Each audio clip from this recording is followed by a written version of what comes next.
ఎప్పుడు ఆదాయాన్ని మించి ఖర్చు పెట్టకూడదు. ముఖ్యంగా ఈఎంఐ అనే దరిద్రపు సంస్కృతి వదిలిపోతే దేశం అంతా బాగుంటుంది. దానివల్ల నాశనం అవుతున్నాం.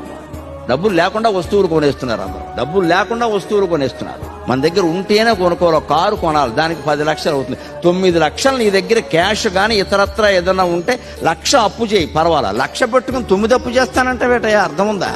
కుక్క తోక నూపుతుందా, తోకే కుక్క నూపుతుందా? తోక కుక్క నూపడం ఏంటి? అప్పుడు కుక్క సరిగ్గా నడుస్తుందా? కుక్క ఊపినట్టు తోక ఊగాలి, తోక ఊపినట్టు కుక్క నడుస్తుందా? మన బతుకలా నడుపుకుంటున్నాం మనం.